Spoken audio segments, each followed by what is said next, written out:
Mulleria vlogs ಚಾನೆಲಿಗೆ ಎಲ್ಲರಿಗೂ ನಮಸ್ಕಾರ. ಅಷ್ಟಬಂಧ ಬ್ರಹ್ಮಕಲಶೋತ್ಸವ ಹಾಗೂ ಮೂಡಪ್ಪ ಸೇವೆ ನಡೆಯಲಿಕ್ಕಿರುವ ಮಧೂರು ಶ್ರೀ ಮದರಂತೇಶ್ವರ ಸಿದ್ಧಿವಿನಾಯಕ ದೇವಸ್ಥಾನ ಇಲ್ಲಿಗೆ ಭೇಟಿ ನೀಡುವ ಉದ್ದೇಶದಿಂದ ನಾನು ಮುಳ್ಳೇರಿಯಿಂದ ಹೊರಟಿದ್ದೇನೆ. ಮುಳ್ಳೇರಿಯಿಂದ ಮಧೂರು ದೇವಸ್ಥಾನಕ್ಕೆ ಹೋಗಬೇಕಾದರೆ ಕಾಸರಗೋಡಿನ ಹೊಸ ಬಸ್ ನಿಲ್ದಾಣದಲ್ಲಿ ಇಳಿದು ಅಲ್ಲಿಂದ ಮುಂದೆ ಮಧೂರಿಗೆ ಹೋಗುವಂಥ ಬಸ್ಸಿಗೆ ಹೋಗಬೇಕಾಗ್ತದೆ. ಮುಳ್ಳೇರಿಯಿಂದ ಸರಿಸುಮಾರು 35 ಕಿಲೋಮೀಟರ್ಗಳಷ್ಟು ದೂರ ನಾವು ಸಂಚರಿಸಬೇಕಾಗಿದೆ.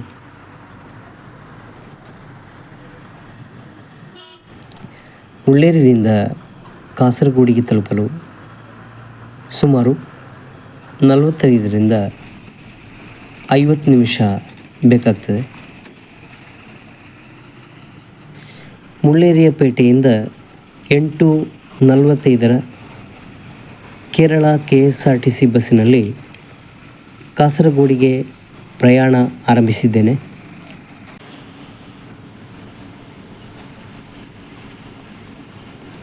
ಪ್ರೇಕ್ಷಕರೆಲ್ಲರೂ ನನ್ನ ಜೊತೆಯಲ್ಲಿ ಬನ್ನಿ, ಮಧೂರು ದೇವಸ್ಥಾನವನ್ನು ನೋಡಿ ಬರೋಣ. ಬನ್ನಿ.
ರಾಷ್ಟ್ರೀಯ ಹೆದ್ದಾರಿ NH 66ರ ಕಾಮಗಾರಿಗಳು ಪ್ರಾರಂಭವಾದ ನಂತರ ಕಾಸರಗೋಡು ಪ್ರದೇಶ ತುಂಬ ಉನ್ನತ ಮಟ್ಟಕ್ಕೇರಿದ ಹಾಗೆ ಇದೆ. ಪ್ರತಿಯೊಂದು ಸ್ಥಳವೂ ಕೂಡ ತುಂಬ ವ್ಯತ್ಯಾಸವಾದಂತೆ ಭಾಸವಾಗ್ತಾ ಇದೆ.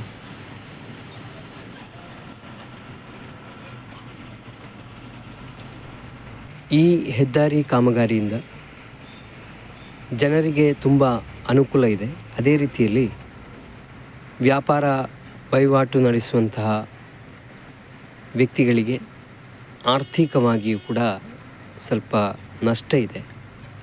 ಏನೇ ಇದ್ದರೂ ಕೂಡ ಕಾಸರಗೋಡು ಪೇಟೆಯ ಚಿತ್ರಣವನ್ನೇ ಬದಲಾಯಿಸುವುದರಲ್ಲಿ ಈ NH 66 ಇದರ ಕಾಮಗಾರಿ ಮುಂದುವರಿತಾ ಇದೆ.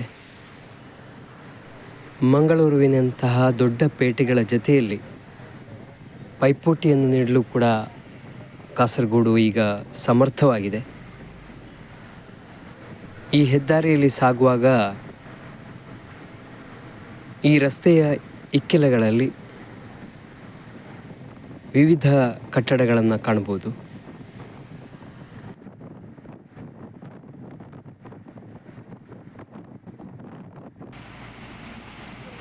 ಕಾಸರಗೋಡು ಯಾವ ರೀತಿಯಲ್ಲಿ ಬದಲಾಗ್ತಾ ಇದೆ ಎನ್ನುವುದರ ಸೂಚನೆ ಇದು. ಕಾಸರಗೋಡು ಪೇಟೆಯನ್ನು ತಲುಪಲು ಇನ್ನು ಕೆಲವು ಕಿಲೋಮೀಟರ್ಗಳು ಬಾಕಿ ಇವೆ. ಇನ್ನು 2 ಕಿಲೋಮೀಟರ್ ಸಂಚರಿಸಿದರೆ ಕಾಸರಗೋಡು ಪೇಟೆ ತಲುಪುವುದು.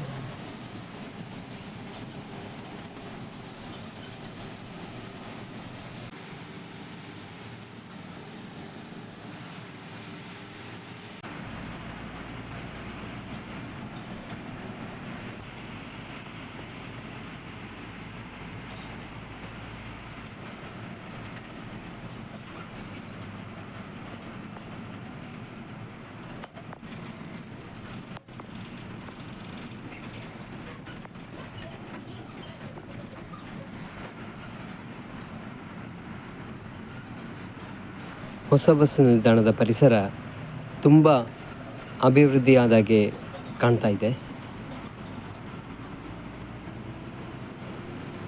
ಸುಮಾರು 45 ನಿಮಿಷಗಳ ಕಾಲ ಪ್ರಯಾಣ ಮಾಡಿ ಇದೀಗ ನನಗೆ ಇಳಿಯಬೇಕಾದಂಥ ಪ್ರದೇಶ ಬಂತು.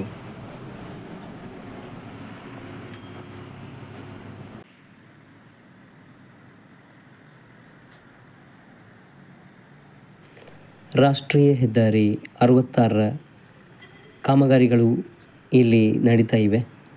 ಸೇತುವೆಯನ್ನು ಕಾಣ್ಬೋದು. ಅದೇ ರೀತಿಯಲ್ಲಿ ನನಗೆ ಹೋಗಲಿಕ್ಕೆ ಇರುವಂತಹ ಬಸ್ಸು ನಿಲ್ಲುವಂತಹ Kasaragod municipality new bus stand ಅದು ಕೂಡ ನಿಮಗೆ ಈಗ ಕಾಣ್ತಾ ಇದೆ.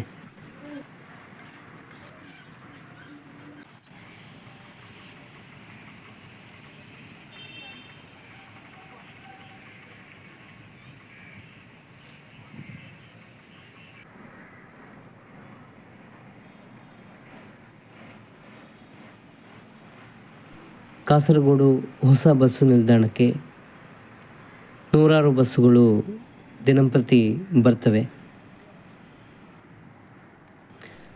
ಕಾಸರಗೋಡಿನಿಂದ ಮಧೂರಿಗೆ ದಿನಂಪ್ರತಿ ಹಲವಾರು ಬಸ್ಸುಗಳು ಸಂಚರಿಸ್ತವೆ.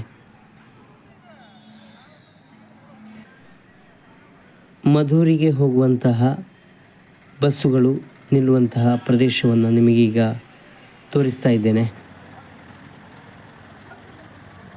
ಮಧೂರು ದೇವಸ್ಥಾನದ ಕಡೆಗೆ ಹೋಗುವಂಥ ಬಸ್ಸು ಇದೆಯಾ? ಸಾಮಾನ್ಯ ದಿನವಾದ ಕಾರಣ ಹೆಚ್ಚಿನ ಪ್ರಯಾಣಿಕರು ಇಲ್ಲ. ಮುಂದಿನ ದಿನಗಳಲ್ಲಿ ಬ್ರಹ್ಮಕಲಶೋತ್ಸವ ಪ್ರಾರಂಭವಾದ ನಂತರ ಹೆಚ್ಚಿನ ಪ್ರಯಾಣಿಕರು ಬರ್ಬೋದು. ಯಾಕೆಂತ ಹೇಳಿದರೆ ಇವತ್ತು ಎಲ್ಲರೂ ತಮ್ಮ ಸ್ವಂತ ವಾಹನದಲ್ಲಿ ಹೋಗ್ತಾರೆ. ಆದ ಕಾರಣ ಬಸ್ಸಿನಲ್ಲಿ ಪ್ರಯಾಣಿಕರು ಸ್ವಲ್ಪ ಕಡಿಮೆ ಸಂಖ್ಯೆಯಲ್ಲಿದ್ದಾರೆ.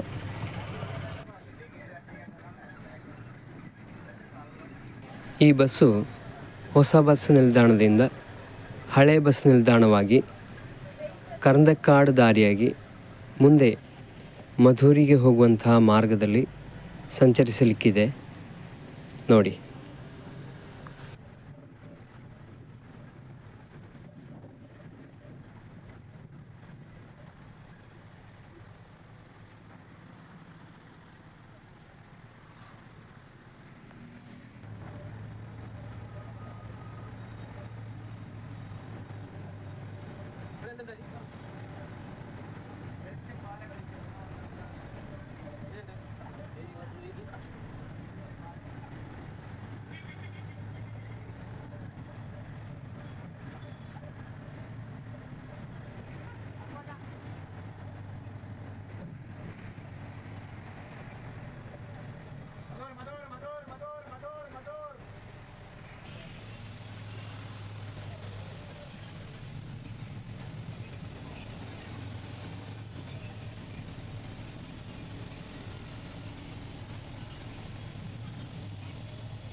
ಮಧೂರು ದೇವಸ್ಥಾನದ ಭಾಗಕ್ಕೆ ಸಂಚರಿಸಲಿಕ್ಕೆ ಉತ್ತಮ ರಸ್ತೆಗಳಿವೆ, ಏನು ತೊಂದರೆ ಇಲ್ಲ.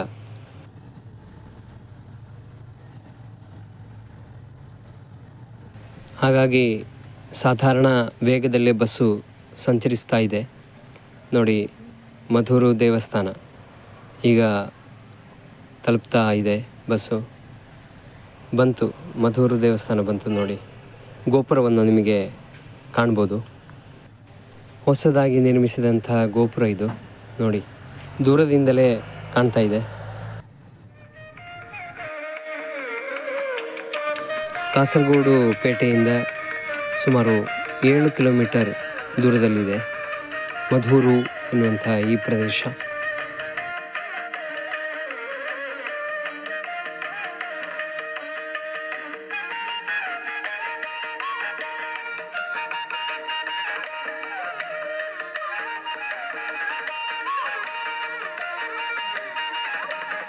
ಮಧೂರು ದೇವಸ್ಥಾನದಲ್ಲಿ ಬ್ರಹ್ಮಕಲಶೋತ್ಸವದ ಪ್ರಯುಕ್ತ ಹಲವಾರು ಕಾಮಗಾರಿಗಳು ನಡೀತಾ ಇವೆ.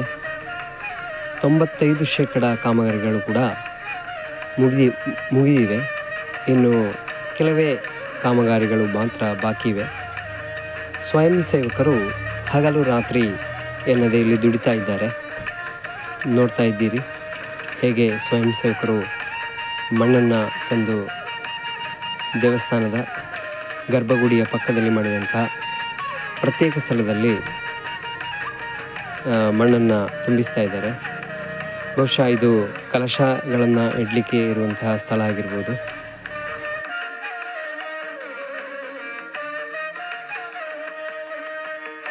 ಇವತ್ತು ಆದಿತ್ಯವಾರ ಆದ ಕಾರಣ ತಕ್ಕಮಟ್ಟಿನ ಭಕ್ತರು ಬಂದು ಹೋಗ್ತಾ ಇದ್ದಾರೆ.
ದೇವಸ್ಥಾನದ ಗೋಡೆಗಳಲ್ಲಿ ಅದೇ ರೀತಿ ಕಂಬಗಳಲ್ಲಿ ಸೂಕ್ಷ್ಮವಾದಂತಹ ಕೆತ್ತನೆಗಳನ್ನು ಕಾಣ್ಬೋದು. ಅದೇ ರೀತಿ ಇಲ್ಲಿ ಬಾಗಿಲುಗಳನ್ನು ವಿನ್ಯಾಸ ಮಾಡಿದ್ದಾರೆ. ಅದು ಕೂಡ ಸೂಕ್ಷ್ಮವಾದಂತಹ ಕೆಲಸ. ಇಲ್ಲಿ ದಿನಂಪ್ರತಿ ಏನು ಕಾಮಗಾರಿಗೆ ಸಹಾಯಕರಾಗಿ ಸ್ವಯಂ ಸೇವಕರಿದ್ದಾರೆ, ಅದೇ ರೀತಿ ಮತ್ತಿತರು ಕೆಲಸಗಾರರಿದ್ದಾರೆ.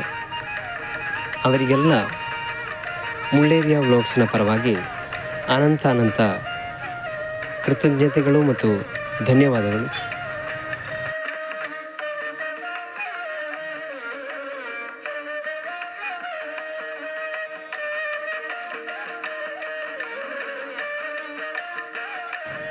ದೇವಸ್ಥಾನದ ಛಾವಣಿಯನ್ನು ಸ್ವಚ್ಛಗೊಳಿಸುವಂತಹ ಕೆಲಸದಲ್ಲಿ ಓರ್ವರು ನಿರತರಾಗಿದ್ದಾರೆ ಕಾಣ್ಬೋದು. ಬ್ರಹ್ಮಕಲಶೋತ್ಸವದ ಬಾಬ್ತು ಇಲ್ಲಿನ ಕಟ್ಟಡಗಳಾಗಿರ್ಬೋದು, ಗೋಡೆ ಆಗಿರ್ಬೋದು, ಛಾವಣಿ ಆಗಿರ್ಬೋದು, ಕಲ್ಲು ಎಲ್ಲದರಲ್ಲಿ ಕೂಡ ಒಂದು ಜೀವಕಳೆ ಎದ್ದು ಕಾಣ್ತಾ ಇದೆ. ಹೊಸದಾಗಿ ನಿರ್ಮಿಸಿದಂಥ ಸೇವಾ ಕೌಂಟ್ರಿಗೆ ಹೋಗುವ ಅಲ್ಲಿ ನನ್ನ ನೆಚ್ಚಿನ ಮಾತ್ರ ಅಲ್ಲ, ಎಲ್ಲ ಹೆಚ್ಚಿನ ಭಕ್ತರು ಕೂಡ ಮಾಡಿಸುವಂತಹ ಸೇವೆ ಅಪ್ಪ ಸೇವೆ. ಮಧೂರು ಅಂತ ಹೇಳಿದಾಗ ಅಪ್ಪದ ನೆನಪಾಗ್ತದೆ. ಅದೇ ರೀತಿಯಲ್ಲಿ ಮಧೂರು ದೇವಸ್ಥಾನದಲ್ಲಿ ಉದಯಾಸ್ತಮಾನ ಸೇವೆ ಮಾಡಿಸುವವರು ಕೂಡ ಇದ್ದಾರೆ.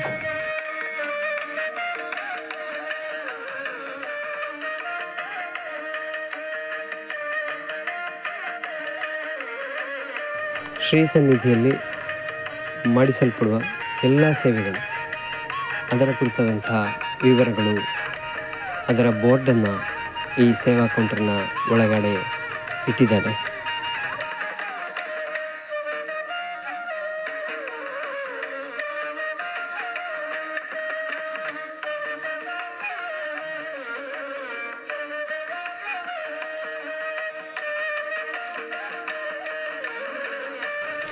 ಗಂಗೆ ಚೇಮನೆ ಚೇವ ಗೋದಾವರಿ ಸರಸ್ವತಿ ನರ್ಮದೆ ಸಿಂಧು ಕಾವೇರಿ ಜಲೇಸ್ಮಿನ್ ಸನ್ನಿಧಿ ಕೊಡುವಂತ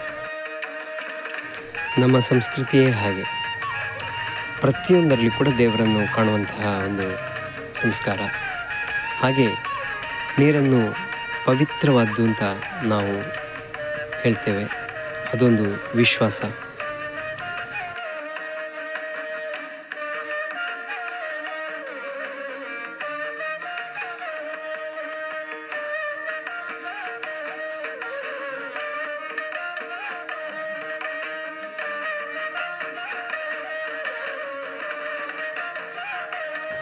ದೇವಸ್ಥಾನದ ಪಕ್ಕದಲ್ಲೇ ಇರುವಂತಹ ನದಿ ಮಧುವಾಹಿನಿ ನದಿ ಈಗ ಯಾವುದೇ ಗದ್ದಲಗಳು ಇಲ್ಲದೆ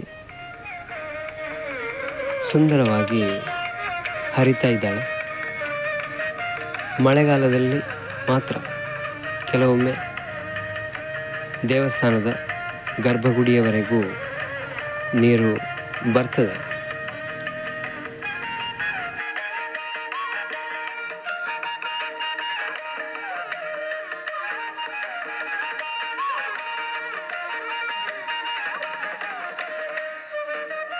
ಎಚ್ ಗೋಪಾಲಕೃಷ್ಣ ಭಟ್ ಅಂತ. ನಾನು ಶ್ರೀ ದೇವಸ್ಥಾನದ ನಿವೃತ್ತ ಮ್ಯಾನೇಜರ್. ನಾನು 2021 ಮಾರ್ಚಿಯಿಂದ ನಮ್ಮ ಜೀರ್ಣೋದ್ಧಾರ ಸಮಿತಿಯಲ್ಲಿ ಗೌರವಾನ್ವಿತವಾಗಿ ಕೆಲಸ ಮಾಡ್ತಾ ಇದ್ದೇನೆ. ಶ್ರೀ ದೇವಸ್ಥಾನದ ಜೀರ್ಣೋದ್ಧಾರ 2010ರಲ್ಲಿ ಕಮಿಟಿ ರಿಜಿಸ್ಟ್ರೇಷನ್ ಆಯಿತು. ಆಮೇಲೆ ಕೆಲಸ ಪ್ರಾರಂಭವಾಗುವ ಸ್ವಲ್ಪ ತಡ ಆಯಿತು. 2018ರಿಂದ ಸರಿಯಾಗಿ ಕೆಲಸ ಪ್ರಾರಂಭ ಆಗಿದೆ. ಒಟ್ಟು ಅಂದಾಜು ವೆಚ್ಚ ಜೀರ್ಣೋದ್ಧಾರ ಕಾಮಗಾರಿಯದ್ದು 30 ಕೋಟಿ. ಈಗ ಸಾಧಾರಣ 28 ಕೋಟಿಯಷ್ಟು ಖರ್ಚಾಗಿದೆ. 95% ಕೆಲಸವು ಕಂಪ್ಲೀಟ್ ಆಗಿದೆ. ಇನ್ನೀಗ ದೇವಸ್ಥಾನದ ಬ್ರಹ್ಮಕಲಶ ಹಾಗೂ ಮೂಡಪ್ಪ ಸೇವೆ ಮಾರ್ಚ್ 27ರಿಂದ ಏಪ್ರಿಲ್ 7 ತನಕ ಜರಗಲಿದೆ. ಮಾರ್ಚ್ 30ಕ್ಕೆ ಪ್ರಧಾನ ಕಲಶ, ಏಪ್ರಿಲ್ 5, 6 ಶ್ರೀದೇವರಿಗೆ ಮೂಡಪ್ಪ ಸೇವೆ. ಎಲ್ಲ ಭಕ್ತಜನರು ಕಾರ್ಯಕ್ರಮಕ್ಕೆ ಸ್ವಾಗತಿಸ್ತೇನೆ. ಎಲ್ಲ ಭಕ್ತಜನರ ತುಂಬ ಹೃದಯದ ಸಹಕಾರವನ್ನು ಶ್ರೀ ದೇವಸ್ಥಾನದ ಪರವಾಗಿ ನಾವು ಅಪೇಕ್ಷಿಸ್ತೇವೆ.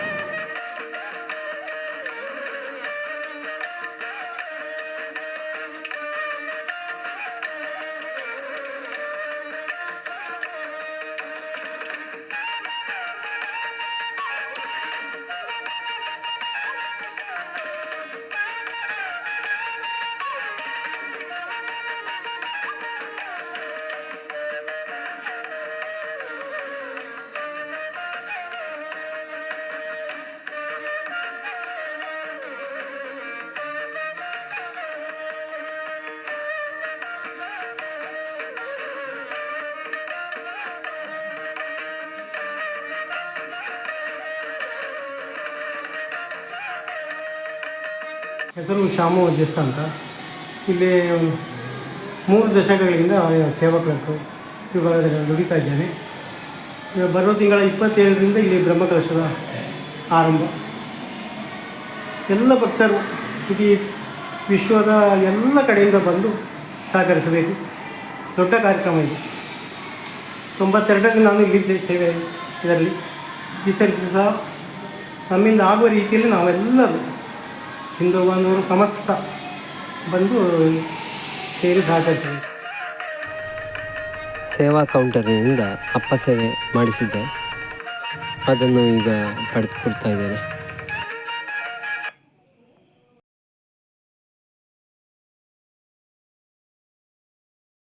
ನಾನು ಶೋಭಾ ಗಟ್ಟಿ ಅಂತೇಳಿ, ನಾನು ಮದ್ದೂರು ಸ್ವದೇಶಿಯೇ. ಈಗ ಮಾರ್ಚ್ ಎಲ್ಲರಿಗೂ ತಿಳಿದಿರುವ ಹಾಗೆ ಮಾರ್ಚ್ 27ರಿಂದ ಏಪ್ರಿಲ್ 7ರವರೆಗೆ ನಡೆಯುವ ಅಷ್ಟಬಂಧ ಬ್ರಹ್ಮಕಲಶದ ಕಾರ್ಯವು ಬಹಳ ಉತ್ತಮ ರೀತಿಯಲ್ಲಿ ನಡೀತಾ ಇದೆ. ನಾನು ಮಹಿಳಾ ಕಮಿಟಿಯ ಸಂಚಾಲಕಿ. ಈಗ ದಿನಪ್ರತಿ ಎಲ್ಲ ಕಡೆಯಿಂದ ಈ ಕರ ಸೇವೆಗೆ ಬೇಕಾಗಿ ಮಹಿಳೆಯರಾಗಲಿ ಅದೇ ರೀತಿ ಗಂಡಸರಾಗಲಿ ಎಲ್ಲರೂ ರಾತ್ರಿ ಹಗಲು ಅಂತ ಬಂದು ಇಲ್ಲಿ ಬಹಳ ಉತ್ತಮ ರೀತಿಯಲ್ಲಿ ಪ್ರವೃತ್ತಿಯನ್ನು ಮಾಡ್ತಾ ಇದ್ದಾರೆ. ದೇವಸ್ಥಾನದ ಪ್ರತಿಯೊಂದು ಕಲ್ಲಿನಲ್ಲಿ ಕಂಬದಲ್ಲಿ ಕೂಡ ಕೆತ್ತನೆಯನ್ನು ಕಾಣ್ಬೋದು ನೋಡಿ. ಎಲ್ಲ ಭಕ್ತರು, ಎಲ್ಲ ಊರಿನ ನಮ್ಮ ಭಕ್ತರು ಬಂದು ನಮ್ಮ ಈ ಕಾರ್ಯಕ್ರಮಕ್ಕೆ ಎಲ್ಲ ರೀತಿಯ ಸಹಾಯ ಸಹಕಾರವನ್ನು ಕೊಟ್ಟು ಕೈ ಜೋಡಿಸಬೇಕೆಂದು ಕೇಳಿಕೊಳ್ಳುತ್ತಿದ್ದೇನೆ.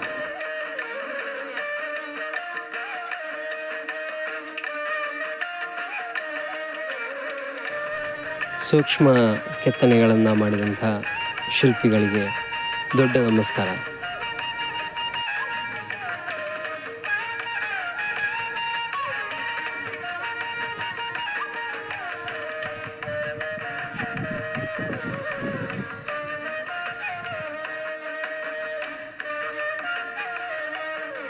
ಪ್ರೀತಿಯ ಬಂಧುಗಳೇ, ಇದು ನಮ್ಮ ಮಧೂರಿನ ಬ್ರಹ್ಮಕಲಶದ ಸಾರಿಯಾಗಿರುತ್ತದೆ. ಅದದು ಪ್ರತಿಷ್ಠೆಯ ದಿವಸ 30, ಪ್ರತಿಷ್ಠೆಯ 30 ಆದಿತ್ಯವಾರ ಬರ್ತದೆ, ಮಾರ್ಚ್. ಅವತ್ತು ಎಲ್ಲರೂ ಈಗ ಸಾಧಾರಣ 3500 ಸಾರಿ ಈಗ ತಾನೇ ಆರ್ಡ್ರ್ ಆಗಿರ್ತದೆ. ಎಲ್ಲರೂ ಆ ದಿವಸ ಬಂದು ನಾವು ಎಲ್ಲರೂ ಒಂದೇ ದೇವರ ಮಕ್ಕಳು ಅಂತೇಳಿ ತೋರಿಸುವ ಎಂಬ ಒಂದು ಉದ್ದೇಶದಿಂದ ಇಂಥ ಒಂದು ಸಾರಿಯನ್ನು ಆಯ್ಕೆ ಮಾಡಿರುತ್ತೇವೆ.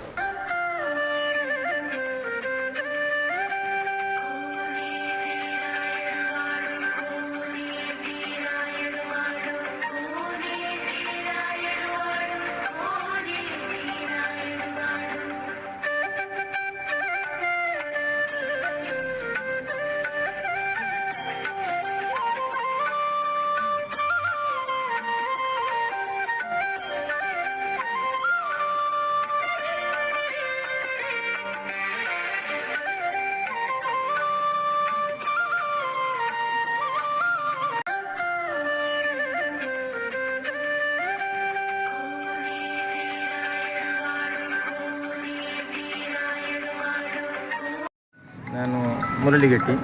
ನಾನು ಇದು ನಮ್ಮ ದೇವಸ್ಥಾನದ ನವೀಕರಣ ಸಮಿತಿಯ 40 ಜನರ ಸಮಿತಿಯಲ್ಲಿ ನಾನು ಒಂದು ಜಾಯಿಂಟ್ ಸೆಕ್ರೆಟರಿ ಆಗಿದ್ದೇನೆ. ಈ ನವೀಕರಣ ಕೆಲಸ ಸ್ಟಾರ್ಟ್ ಆಗಿ ಒಂದು 14 ವರ್ಷ ಆಯಿತು. 14 ವರ್ಷದಲ್ಲಿ ಈಗ ಪ್ರಧಾನವಾಗಿ ಗರ್ಭಗುಡಿ ಅದರ ಕೆಲಸ, ಅದಕ್ಕೆ ಒಂದು 29 ಕೋಟಿ ರೂಪಾಯಿ ಅಲ್ಲಿಗೆ. ಮತ್ತು ಬಾಕಿ ಒಂದು ಅದು ಮಹಾದ್ವಾರದ್ದು ಸದಸ್ಯ ಶೆಟ್ಟಿ ಅಂತ ಅವರು ಒಂದು ಸ್ಪಾನ್ಸರ್. ಅವರು ಮತ್ತು 2-3-4 ಜನ KK ಶೆಟ್ರು, ಸದಸ್ಯ ಶೆಟ್ರು ಅಂತ ದೊಡ್ಡ ದೊಡ್ಡ ದಾನಿಗಳಿಂದ ಕೆಲವು ಕೆಲಸ ಎಲ್ಲ ನಡೆದಿದೆ. ಮತ್ತು ಇದು ಭೋಜನ ಶಾಲೆ ಇದು ನಮ್ಮ ದೇವಸ್ಥಾನದ ಮಲಬಾರ್ ದೇವಸ್ಥಾನ ಬೋರ್ಡ್ನ ಅಧೀನತೆ ಇರುವ ಕಾರಣ ನಮ್ಮ ದೇವಸ್ಥಾನದ ಫಂಡು ಇದಕ್ಕೆ 2 ಕೋಟಿ ರೂಪಾಯಿ ನಮ್ಮ ದೇವಸ್ಥಾನದ ಫಂಡನ್ನು ಇವರು ಪಾಸ್ ಮಾಡಿದ್ದಾರೆ ಈ ಭೋಜನ ಶಾಲೆಗೆ ಬೇಕಾಗಿ. ಆದ ಕಾರಣ ಈ ಭೋಜನ ಶಾಲೆಯನ್ನು ನಾವು ನಮ್ಮ ದೇವಸ್ಥಾನದ ಫಂಡಿನಿಂದಲೇ ನಾವು ಇದು ಮಾಡಿದಂಥ ಈ ಭೋಜನ ಶಾಲೆ. ಮತ್ತು ಬಾಕಿಯೆಲ್ಲ ದಾನಿಗಳಿಂದ ಸಹಕಾರ ಸಿಕ್ಕಿದೆ, ಎಲ್ಲ ಕಡೆಯಿಂದ ಕೂಡ ಸಹಕಾರ ಸಿಕ್ಕಿದೆ. ಈ ಮಧೂರು ಪ್ರದೇಶ ಒಂದು ಕೃಷಿ ಸ್ಥಳ. ದೂರದಲ್ಲಿರುವಂತಹ ತೆಂಗುಗಳು, ಅದೇ ರೀತಿ ಗದ್ದೆ, ಇವೆಲ್ಲವನ್ನು ನೀವು ಈಗ ಕಾಣ್ತಾ ಇದ್ದೀರಿ. ದೇವಸ್ಥಾನದ ಸುಂದರ ದೃಶ್ಯವನ್ನು ಚಿತ್ರೀಕರಣ ಮಾಡಿದ್ದಾರೆ ಮುಳ್ಳೇರಿಯಾ ವ್ಲಾಗ್ಸ್ನ ವಿಡಿಯೋಗ್ರಾಫರ್ ಅಶ್ವಿನ್ ಭಟ್ ಪಾವ್ರವರು. ಈ ಚಿತ್ರೀಕರಣಕ್ಕೆ ಸಹಾಯ ಮಾಡಿದಂಥ ಎಲ್ಲರಿಗೂ ಕೂಡ ಮುಳ್ಳೇರಿಯಾ ವ್ಲಾಗ್ಸ್ ಪರವಾಗಿ ಧನ್ಯವಾದಗಳು.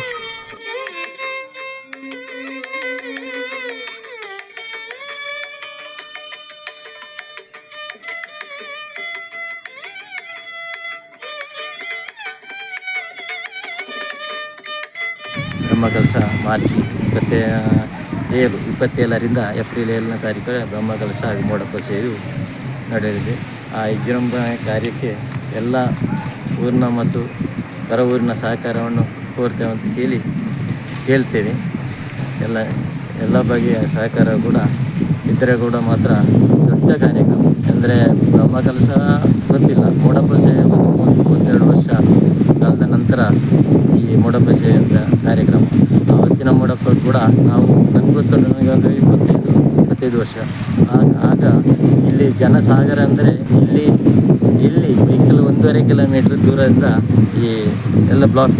ಆ ಕಾಲದಲ್ಲಿ ಇದು ವೆಹಿಕಲ್ ಎಲ್ಲ ಕಡಿಮೆ ಆದರೂ ಕೂಡ ಜನ ಇಲ್ಲಿಗೆ ಬರಲಿಕ್ಕೆ 1.5 ಕಿಲೋಮೀಟ್ರ್ ಮೂಲ ಸ್ಥಾನ ಉಳಿತರದಿಂದ ಬ್ಲಾಕ್ ಆಗಿದೆ.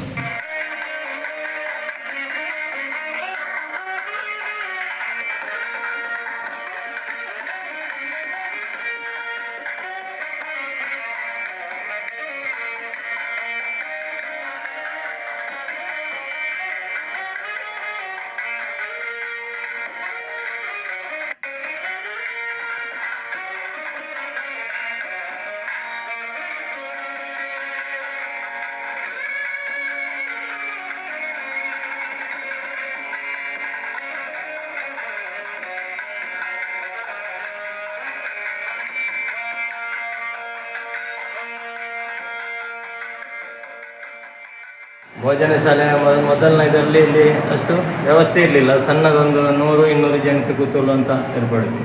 ಈಗ ಕೆಳಗಿನ ಭೋಜನ ಶಾಲೆಯಲ್ಲಿ 1,000 ಜನರ ಕೂತ್ಕೊಂಡು ಊಟ ಮಾಡುವಂಥ ವ್ಯವಸ್ಥೆ. ಅದರಲ್ಲಿ ಹಾಗೆ EP ಮತ್ತು ಇದಾಗಿ ಜನರಲ್ಲಾಗಿ ಬೇರೆ ಬೇರೆ ಇದು ಮಾಡ್ತೇವೆ. ಅದು ಇನ್ನು ಕ್ರಮೇಣ ಇದಾದರೆ ಮೇಲೆ ಈ ಹಾಲನ್ನು ಕೂಡ ಊಟಕ್ಕೆ ಉಪಯೋಗುವಂಥ ವ್ಯವಸ್ಥೆಯಲ್ಲಿ ಇದೆ. ಮತ್ತು ಇದರಲ್ಲಿ ಅರ್ಧ ಭಾಗ ಒಂದು VIP ಬಂದರೆ ಇಲ್ಲಿ ಒಂದು ಕೊಠಡಿ ಹಾಗೆ ಕೂತ್ಕೊಳ್ಳಿಕ್ಕೆ ಬೇಕಾಗಿ, ನಿಲ್ಲಲಿಕ್ಕೆ ಬೇಕಾಗಿ ಒಂದು ಸ್ವಲ್ಪ 10-20 ರೂಮ್ಸ್ ಇರ್ತದೆ. ಮತ್ತು ಇದರ ತುದಿಯಲ್ಲಿ ದೇವಸ್ಥಾನದ ಆಫೀಸು ಅಲ್ಲಿಗೆ ಬರ್ತದೆ ಲಾಸ್ಟಿಗೆ. ಅದು ಈಗಲೂ ಉಂಟು, ಈಗ ಸೇವಾ ಕೌಂಟರ್ ಅದನ್ನು ನೆಕ್ಸ್ಟ್ ಚೇಂಜ್ ಮಾಡಬೇಕು. ದೇವಸ್ಥಾನದ ಬ್ರಹ್ಮಕಲಶೋತ್ಸವದ ಬಾಬ್ತು ಸಿದ್ಧತೆ, ಕಾಮಗಾರಿಗಳು ಮುಂತಾದವುಗಳನ್ನು ಚಿತ್ರೀಕರಣ ಮಾಡುವ ಸಂದರ್ಭದಲ್ಲಿ ಹಲವಾರು ಮಂದಿ ನಮ್ಮ ಜೊತೆಯಲ್ಲಿ ಸಹಕರಿಸಿದ್ದಾರೆ. ಮಾತ್ರ ಅಲ್ಲ, ನಮಗೆ ಸಂದರ್ಶನವನ್ನು ಕೂಡ ಕೊಟ್ಟಿದ್ದಾರೆ. ಅವರಿಗೆಲ್ಲರಿಗೂ ಕೂಡ ಮುಳ್ಳೇರಿಯಾ ಬ್ಲಾಗ್ಸ್ನ ಪರವಾಗಿ ಧನ್ಯವಾದಗಳು. ಮುಂದಿನ ದಿನಗಳಲ್ಲಿ ಇನ್ನಷ್ಟು ಅತಿಥಿಗಳನ್ನು ಮತ್ತು ಶ್ರೀ ಕ್ಷೇತ್ರಕ್ಕೆ ಸಂಬಂಧಪಟ್ಟ ಪದಾಧಿಕಾರಿಗಳನ್ನು ನಾವು ಸಂದರ್ಶನ ಮಾಡಲಿಕ್ಕಿದ್ದೇವೆ. ಎಲ್ಲರ ಸಹಕಾರವನ್ನು ಕೋರ್ತಾ ಇದ್ದೇವೆ.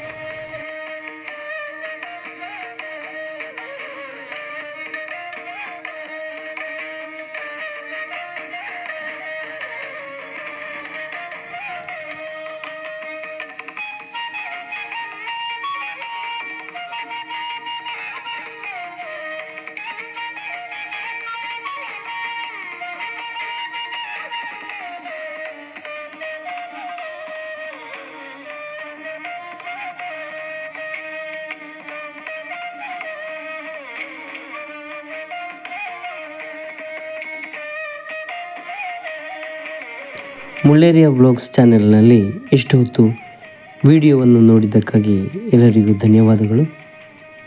ಮುಂದೆ ಇನ್ನಷ್ಟು ವಿಡಿಯೋಗಳನ್ನು ನಿರೀಕ್ಷಿಸಿರಿ. ನಮ್ಮ ಚಾನಲನ್ನು ಸಬ್ಸ್ಕ್ರೈಬ್ ಮಾಡದೇ ಇದ್ದವರು ದಯವಿಟ್ಟು ಸಬ್ಸ್ಕ್ರೈಬ್ ಮಾಡಿ. ನಮಸ್ಕಾರ.